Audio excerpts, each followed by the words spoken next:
Recording in progress. Good evening, afternoon, morning, wherever you are. This is Recovery in the Raw, and I am Luna fucking Rose. This is our first podcast episode ever. So this is really gonna probably be choppy and just all over the place. But um, this is for one addict helping another. The description of this podcast. This is a podcast where real recovering addicts share their experience, strength, and hope. We listen to their real life stories. Each speaker will have an hour to share and will be recorded on the weekend. A live Q&A will take place where people can ask questions about the speaker's story and experience with the speaker. Graphic language is permitted. We also upload daily SPAT and JFT readings. This is a non NANAA I'm sorry. This is an NAA non-affiliate podcast. Uh, but NANAA readings are also permitted. And remember, this is your recovery today. We also accept donations for the upkeep of the podcast. The remaining will be sent to a recovery nonprofit. If you want to speak or donate, please email recoveryintheraw 2050 at gmail.com. And we can get things set up. With that being said, um, our first speaker ever is Pat from Chicago. Um, Pat, uh, Pat is a good friend of mine, and I have met him through some other fellowships. And I've grown to really like this gentleman. He's one of a kind in my book. You know, I call him the wizard or the Gandalf of our fellowship. So, you know, he's quite experienced and he's got quite a story to share with us this afternoon. It is afternoon where I'm at, by the way. It's 2:45. Um, it's 2:45 Eastern. Let's see, Pat. So, Pat, if you'd like, give a brief introduction of yourself. Just tell us who you are, where you're from, how'd you come to be in this earth, so to speak. Well, first of all, thank you for the kind word, maybe undeserved, but thank you for the kind word for me. Um, I came to be on this earth, I guess in 1959. My parents got all jiggy with it one night, or actually 1958. Born and raised in Chicago, and a fairly affluent suburb. Uh, Mom and dad were great people. Um, couldn't have asked for a better childhood, couldn't have asked for better siblings, couldn't ask for a better living situation. Just the right balance of getting what we needed and not too much. Um, so yeah, I've been born and raised in Chicago all my life. Yeah, and how do you like living in the big city? How has that affected your how did that affect your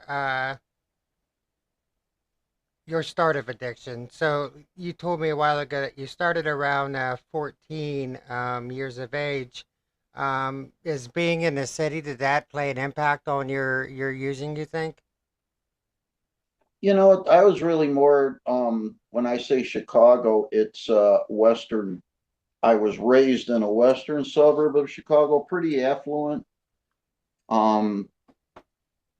So it wasn't like I was down in the So Um, set the year for us. When you started, let's say you started at 14. What was the year? I What got started at, I'd say it was 14. That would have been my sophomore year in high school, and that would have been 1973, or 1973. maybe that was my freshman year, but yeah, around 73, 74, someplace in there. But So what encouraged your youth at 14? I think the biggest thing at the beginning was,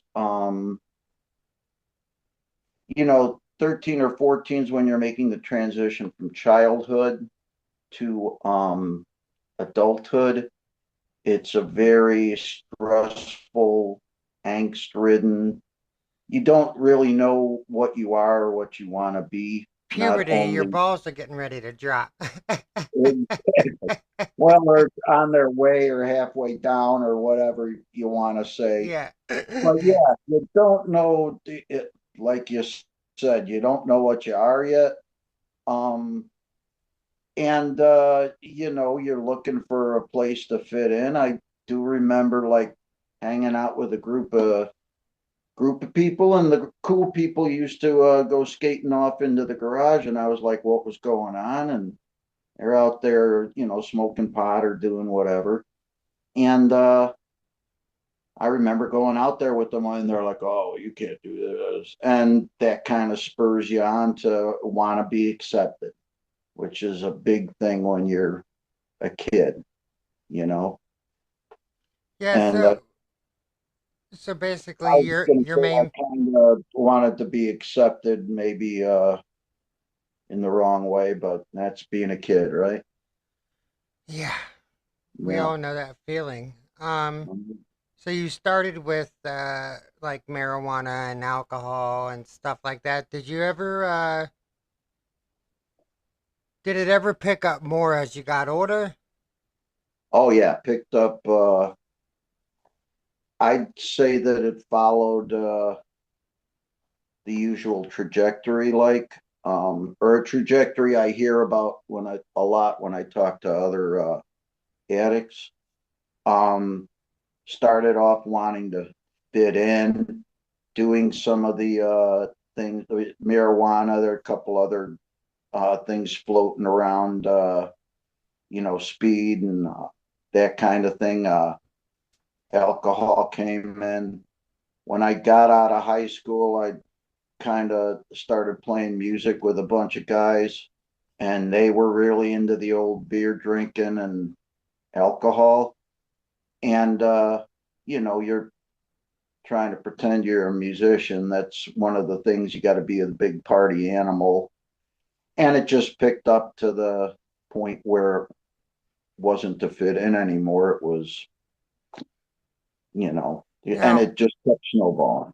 before we started this interview, you had brought up, one specific drug that no longer exists, but I know that it was, and I want to bring this up because I know that it was a big boom around your era was the Quaalude. You had talked about that, and that's a serious thing, and Yeah, that was really used to call it instant 12 pack because that's what it was like. I was more into like speed back then. It was a lot of prescription stuff like Black Beauties, Brown and Clears, White Cross, one liners.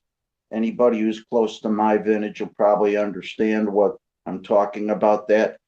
With that, my big thing was alcohol, and you'd use the speed to keep you going with the alcohol so you wouldn't knock out. have But you they're ever the seen people. uh have you ever seen Wolf on Wall Street? No, I heard about the whole thing with Yeah, cocaine and that. like he has this whole routine that he does throughout the day with like certain drugs that he tells you he takes just to like counteract one and another. Um, Yeah, and that I don't know about you, but that used to, you were always searching for the magic mixture, Yeah, this like you're much like a chemist, your own little chemist. exactly. You're like, I'll take this much cocaine, I'll do this much alcohol. And, sometimes it would work for maybe And 5 minutes, suddenly, and and then you'd be suddenly, you're Bill thinking, Nye the Science Guy, right? and, next thing you know, you're pooping your pants and falling over on the floor. And, well, that didn't work. Yeah, well, that was a disaster. Whoever thought that a person would get together and say, let's put this and this and this together and crystallize it and call it meth? Yeah, it's amazing. Yeah, I read someplace too. Meth was first synthesized in Japan to keep the soldiers going. It's You know, acetaminophen.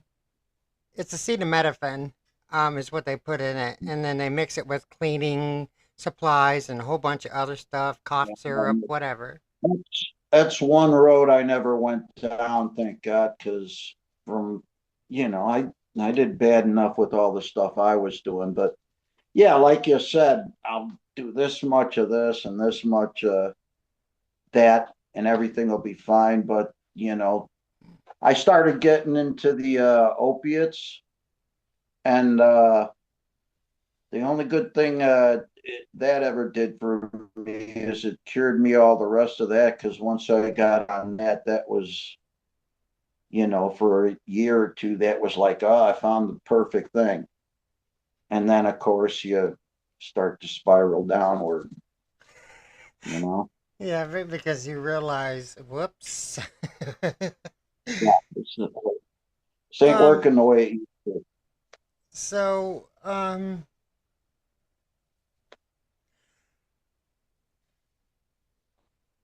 what, doing this little routine of yours, how did it affect your relationships with others, your intimacy with others?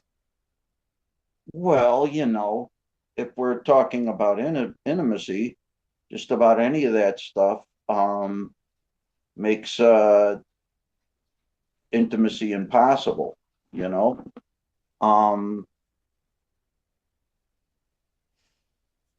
and psychologically, it becomes more important, or sometimes a replacement for relationships with other humans, And I remember towards the end of my addiction to opiates.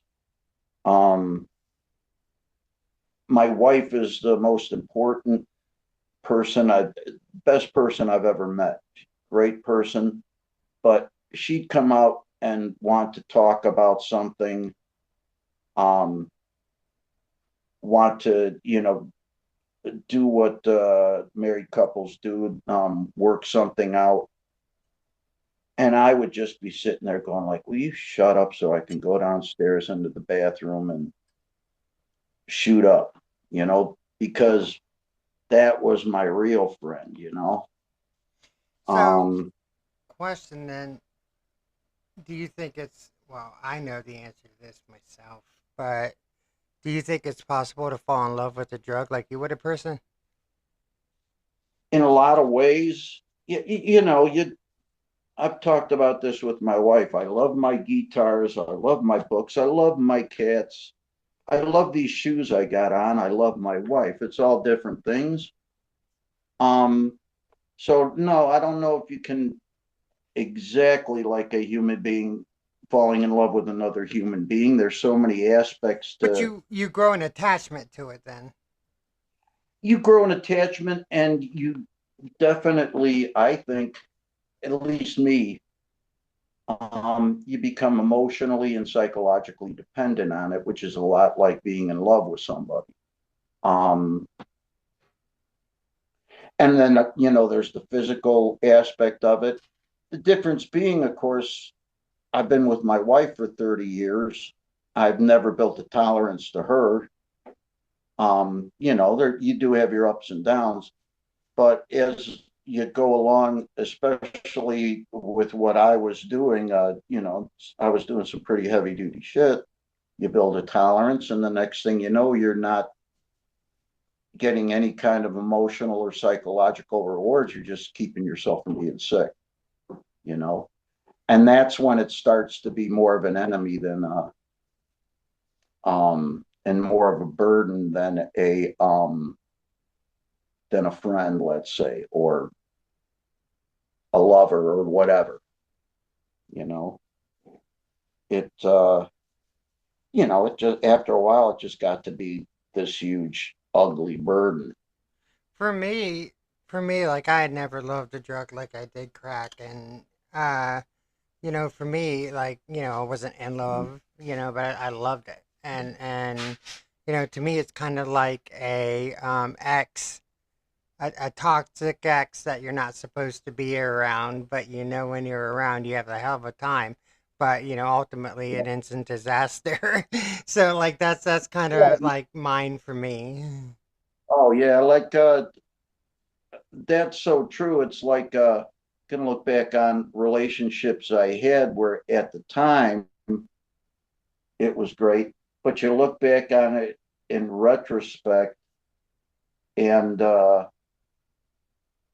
look back on it in retrospect and you're like, yeah, sure, that was terrible and that was terrible and I was getting used and but boy, this was great and this was great and this was great and It's funny. You kind of think to yourself, "Damn, am I gonna have to get a restraining order on these drugs?"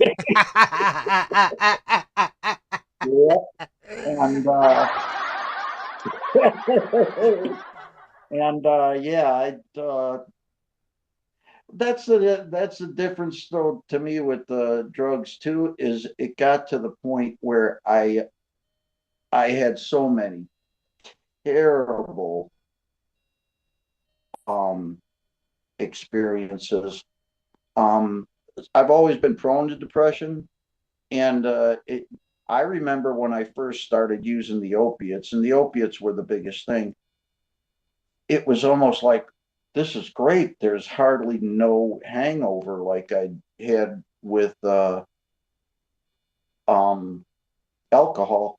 But as it progressed, the withdrawals got to you had the physical sickness, but to me, you'd have this like dark, bottomless depression that looking back on that in retrospect is one of the big things I keeps me away from it, you know, um, um, you, because yeah, just the thought of having and that's as you progress too. It gets to the point where it's like you get 5 minutes of happy, and it's followed by 2 days of terrible. And it's al- just not worth it. almost like a one night stand. Yeah, except a one night stand, you might feel guilty for depending on how nasty you were or anything like that. You might feel Yeah. hey, whereas I gone through withdrawals where I didn't sleep for 3 days and 4 days and didn't eat for a week and it just that's the good thing about it is in retrospect how deep I got into it. It was so it got to be the happy part was either non-existent or a couple minutes or that little rush when you first hit yourself. Now, I talk to people, sometimes, and I'm like, you know, there's been moments when I've used where, like, I'll look in the mirror and I'll see no life in my eyes, and I have this moment of clarity, like, what the fuck are you doing? It's like when I start to come down, it's like almost like that's when it starts to sink in, like, you're like, what the hell? But then you like quickly go back and try to like drown that feeling, by hitting it again and again, and Yeah, and that is I gotta say it, I'm not trying to hype up, oh, once you get clean, everything's gonna be perfect. And you've gotten clean. I know you've relapsed. I got clean. I relapsed. Yes, by the way, Luna fucking Rose, and I am an addict, I should Yeah, say. well, uh, yeah, yeah, an addict. of course, no, we're not here because we're, with the Salvation Army trying to save each other. Yeah, no, but I Um, have relapsed. And I'll let the audience know here. I have relapsed. I'm yeah, going on I'm 24 sorry if, days. No, it's yeah, good. It's good. It needs to be said. I should have done that in the beginning, but yeah. Anyway, yeah. Though I mean, yeah, and I apologize if I'm stepping out of line, revealing things that maybe I should. no. This is what it's about. This is what it's about. I love it. And that goes to say too is that for those of you in recovery, clean time can come and go, but recovery always stays. Yeah, That knowledge always stays, and my recovery is ahead of my clean time. Um, yeah, and recovery and clean time were not the same thing. Um, yeah. That is a good big point. Um, because I was on and off addicted for 45 years. I started using when I was, 14, and I went until I was 60, you know, or uh, thereabouts. Um, and during those times, I had periods of where I wasn't using any substances, but it wasn't recovery. Hey, Poochie. Um, yeah. wasn't recovery, it was abstinence. I hadn't done any of the things that going on. I was staying away from drugs. Any of the things going on in my head were still there. The things that kind of drove me to use. I got into recovery. It's four 4 years and several months ago. I did relapse. Tomorrow it's going to be 18 months since my relapse, but it's not like when I relapsed all that recovery was erased. I was still in recovery. I had just relapsed. And it's exactly like you said, clean time does not reflect recovery time. You know, recovery, hopefully you never relapse. And I know people who've been in the program for years and have never relapsed. But if you do, it doesn't negate all the work you've done before, you know. And that's not to promote relapse because I relapsed and it sucked. And I've never met anybody who came back from a relapse and said, oh, hey, that was all right. You know, it's, Yeah, right. And just so you know, I have 8 minutes left on this recording, so we'll stop it and I'll hit record again. Um, okay. but yeah, so because it makes you try to upgrade. but Yeah. but anyway, but anyway, no, and that's the important thing people need to know is that each person's recovery is their each person's recovery, just like each person's faith is each person's faith. No one's going to tell you how to do it, and it's going to be what's right for you ultimately. Mm-hmm. And, back and forth, you run into people in the fellowships. And, I'm not going to mention fellowship names or anything, but we call them like fellowship Nazis, where they're like, I've had people, I like to read. I've had people say, oh, you're quoting something that isn't part of our literature and you can't do that. Um, that's stupid. We're trying to recover. You shouldn't You're be just trying to worried help an about addict. There shouldn't be any restrictions on helping an addict. exactly. And we're all addicts and we know what's helpful and not unhelpful or what's Well, I unhelpful. think a lot of people, and it's great you see from an open perspective because a lot of people, they try to, stay solid on the brick and mortar meetings in Zoom platform meetings. They try to relate the two, and those two aren't related. I mean, any nonprofit recovery organization that has these kind of meetings, there's a difference between brick and mortar and Zoom. And That is, once again, I've run into people who say, oh, you go to brick and mortar meetings. That's a bunch. I have my home group is a brick and mortar. It's in And if person I may every reiterate, Tuesday. what we mean by brick and mortar is an in-person meeting for any nonprofit recovery organization. Yeah, and my meeting is every Tuesday, 8 to 9, goes a little longer sometimes. And then I like to show up nightly in the my online meeting, and they're two different things. There Now, is a yeah, certain intimacy with sitting in a room with somebody. well, I gotta say it's very formal in a brick and mortar meeting, as you know, Mhm. opposed in Zoom, it's not so formal, and a lot of people don't understand that. Yeah. Well, and the other thing is too, I'm fortunate enough to live in Chicago where any night of the week I can go to a brick and mortar meet. I might have to do a little driving, and it might not be in the perfect neighborhood or something like that, but I can go to a brick and mortar anytime I want. We've had people in these rooms um in um our our fellowship, let's say, who the closest meeting's 200 miles away See, or whatever. I myself don't go to in-person meetings. This is much more convenient for me to go to meetings that are on, a Zoom platform. And I do have to say, yes, the pandemic sucked, but there's a lot of good things that came out of the pandemic.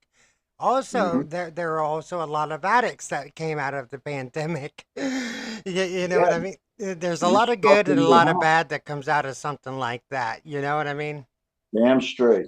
Damn straight. It's and this is we're hitting on this one brick and mortar, in person, and on like they say, getting clean on the screen.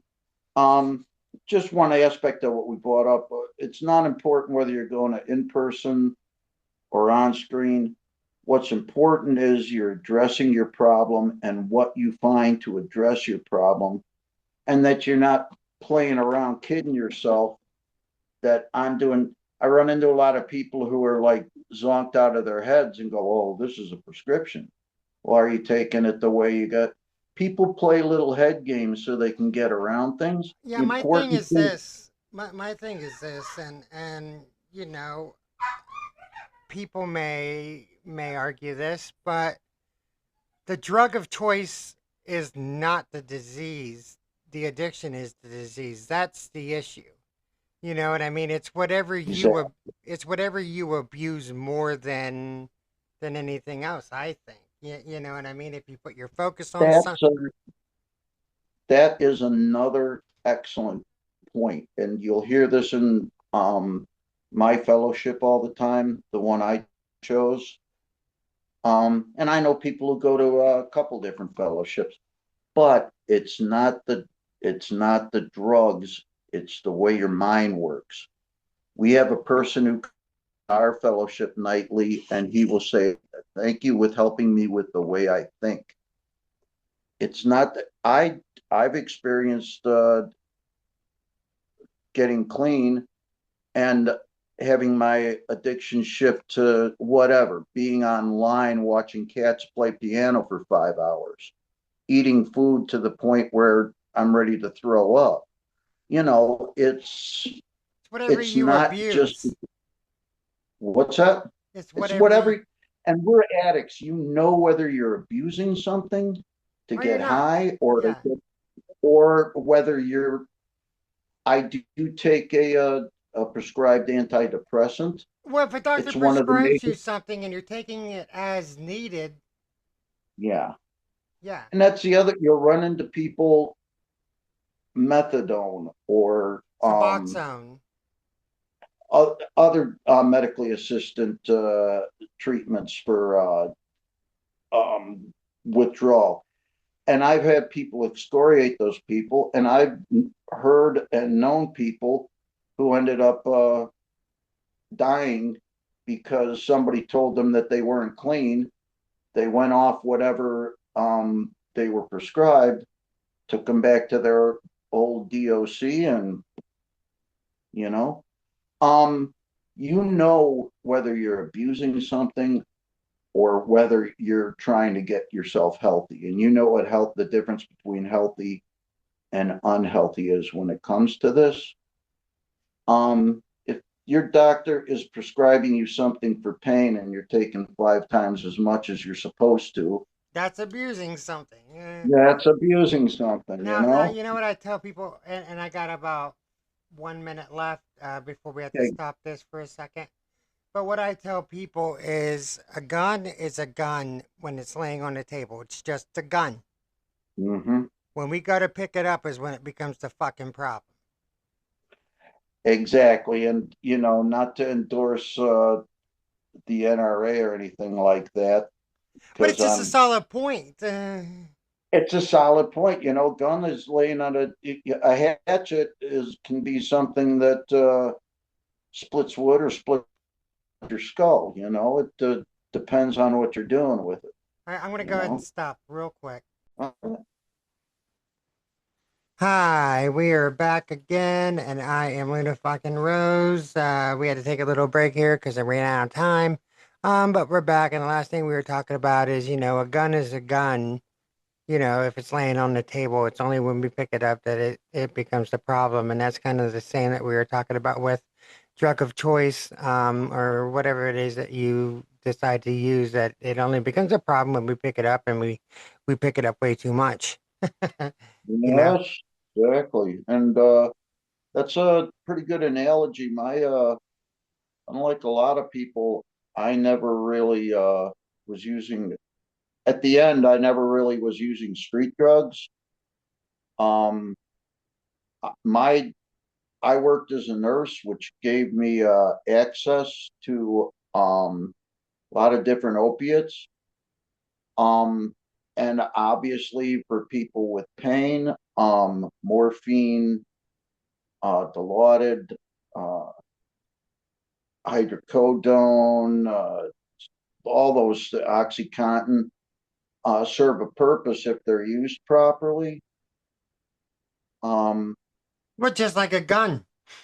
exactly. Well, a gun, I don't think the gun serves any useful purpose. Well, yeah, you know what I mean. I know what you mean, but I don't like guns. But yeah, I use these um, substances to help take care of people all the time. Only became a problem when I started using them on myself for less than honest reasons. You know what I mean? right. I do, Yeah. I do. And another thing is like um what is one of the okay, you don't have to share this if you want, but what is one of the most detrimental things you think you've done to cause harm to your family with your using? Like, how did you affect them? Um, in my opinion, unless you're totally isolated, if you're an active addiction, you're manipulating and you're lying. Um, this includes myself. I used to think of myself as a pretty honest, um, dependable person, and I just became a lying scumbag.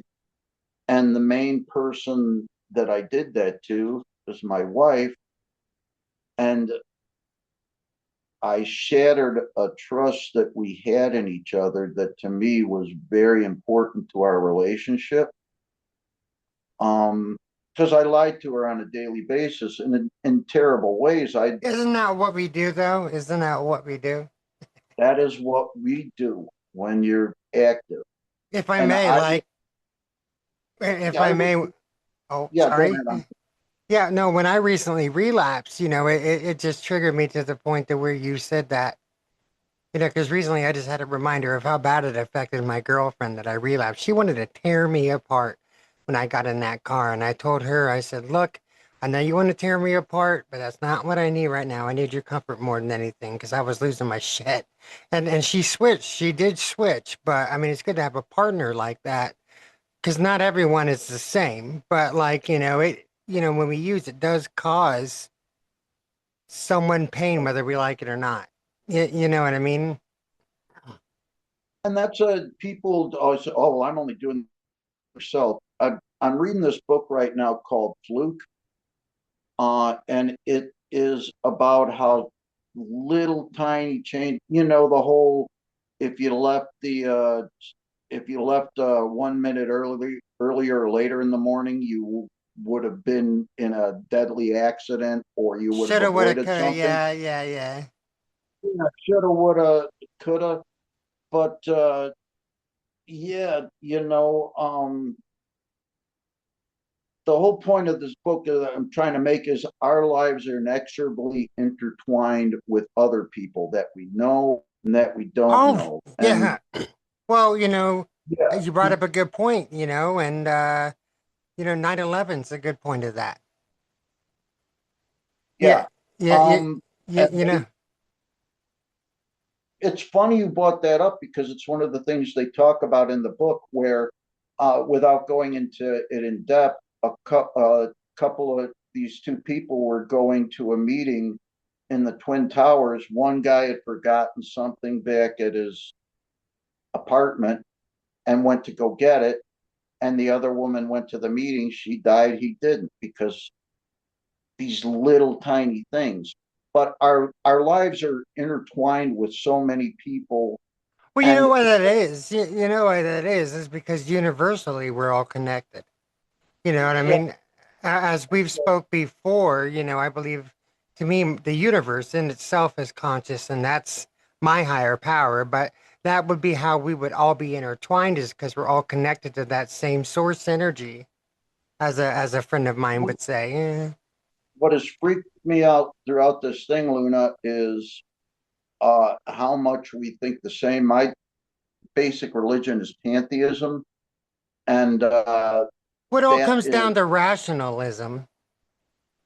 yeah, and it all comes down to you're going to believe in somebody. We've got a bunch of old men dressed in dresses now who are going to lock themselves in a room and burn some paper that's going to be either white or black, and that's going to give us the one. That's a bunch of hokum. I'm sorry if Yeah, anybody. well, here's the thing: is everyone does have their own spiritual beliefs, religions, however, whenever, but all of these exist within one thing, and that's the universe. And Eh, that's why the universe, and you believe that stuff.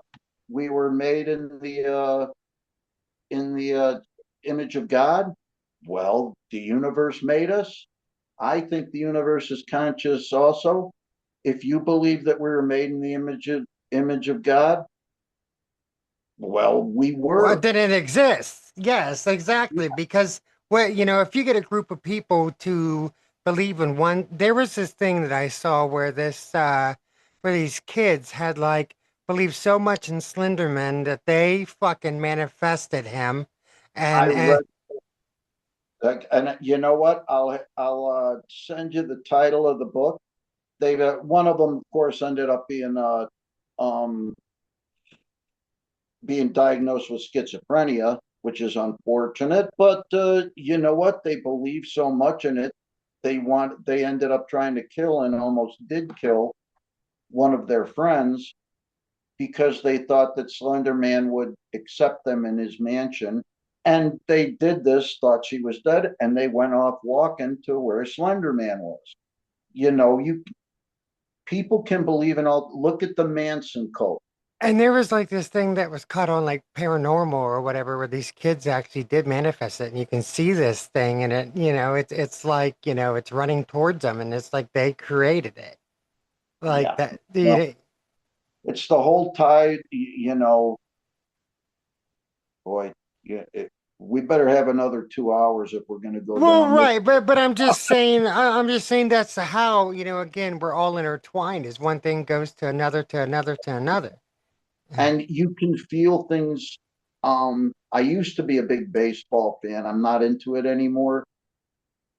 I was in the I was in Wrigley Field when the Cubs were basically 2 innings away, like 9 outs away from going to the World Series for the first time in a zillion years.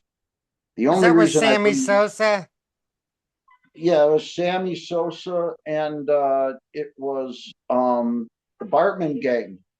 Hold, hold on one second. Hey, Pat, I am on the phone. Yeah.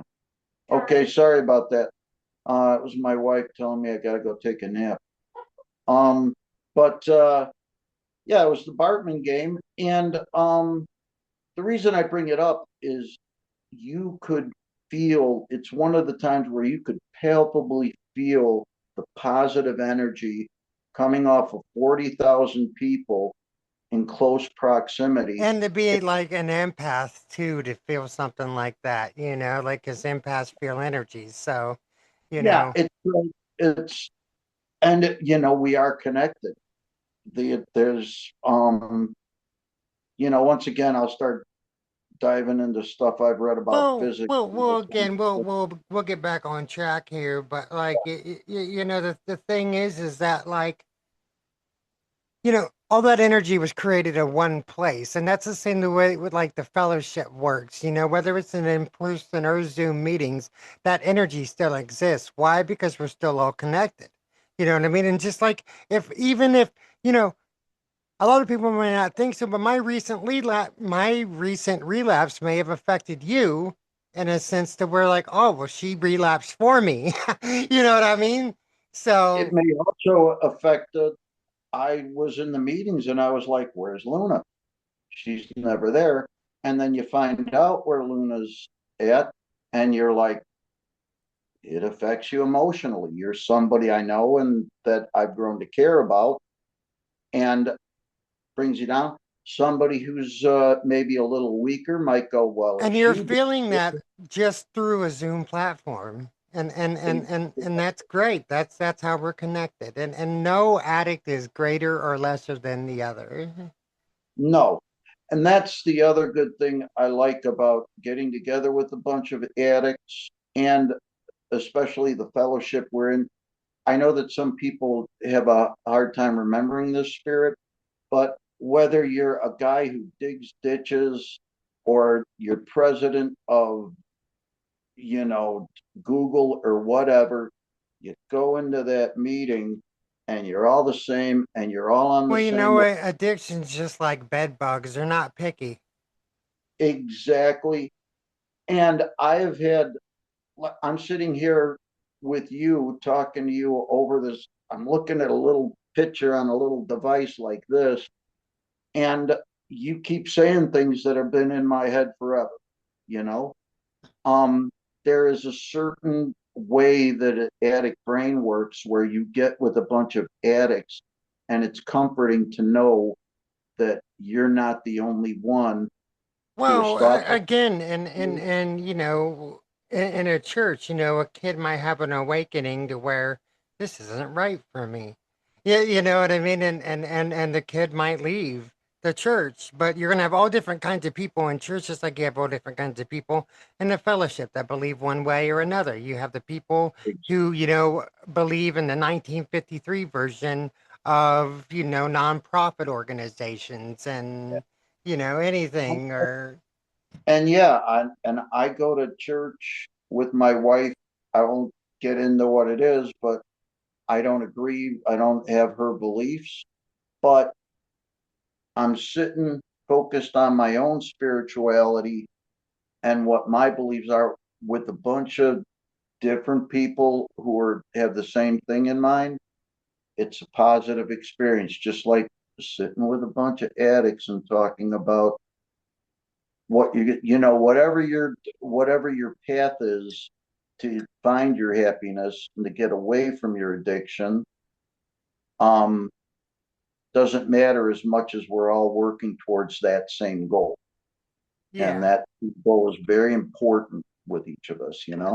yeah, yeah. Um, and it's great that there's other people, through the fellowship. Well, I mean, there's going to be people who, that I interview here that we may get along, we may not get along, we may agree, we may not agree, but that's the way it is. But like am coming from an open standpoint in any direction I go in. You know what I mean? So like, I try to see from all aspects. Um, cause I think like how would the universe see it? Like like you want to see shit from each angle. Yeah. Yeah, And that is the great thing about the rooms too, is you have a chance to meet and interact with people who have one very important aspect of their personality that is very, very similar to yours. That opens you up to other aspects of their personalities that maybe you wouldn't have been exposed to or open to before.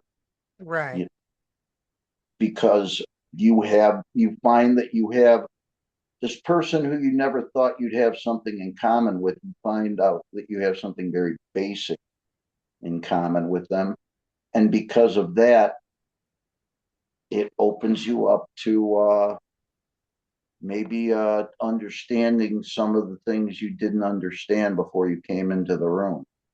You right, know, and the thing is, and not for nothing is that like what amazes me too is that anyone's mind can be altered or open to understanding because for instance I was born in 85. You're a teen in 70 something, but we still see the same way. So that doesn't matter whether you're older or lesser, younger than, older or younger than you. Anyone can learn anything or understand something differently if they really want to.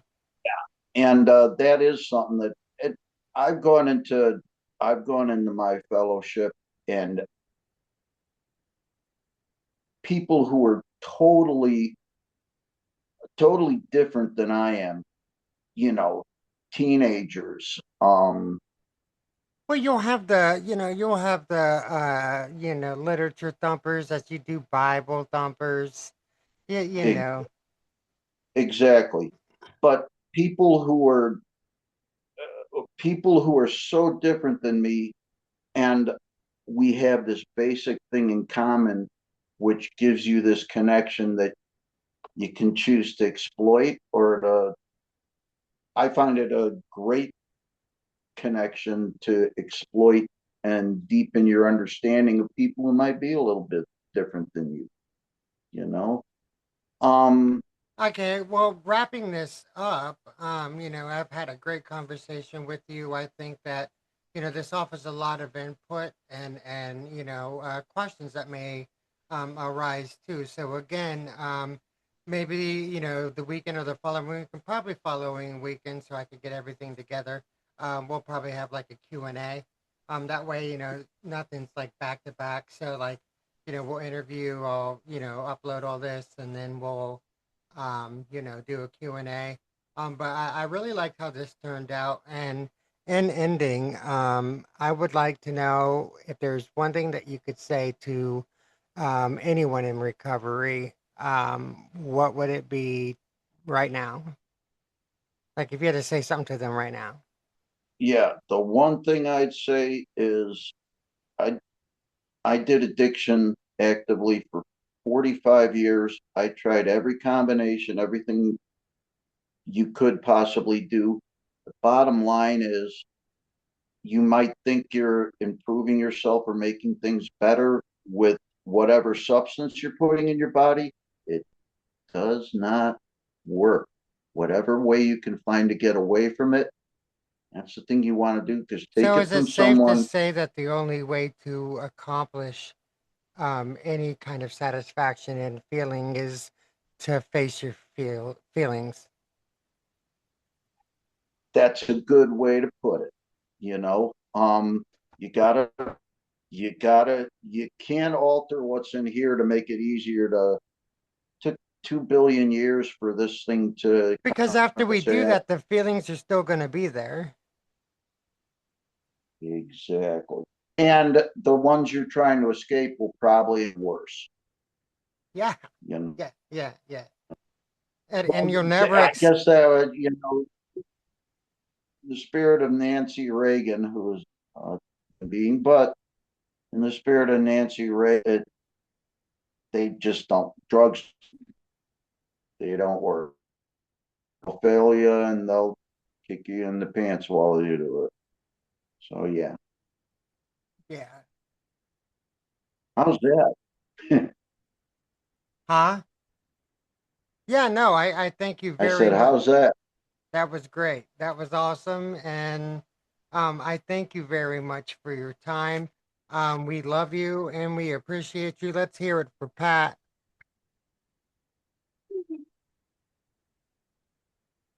Killed it. Hmm. But no, it was great. It was great. And thank you for your I experience. thoroughly enjoyed myself. It's great talking to you, Lena. Yeah, great talking to you. Love you. And I'll see you later. Ditto, Palo. Bye.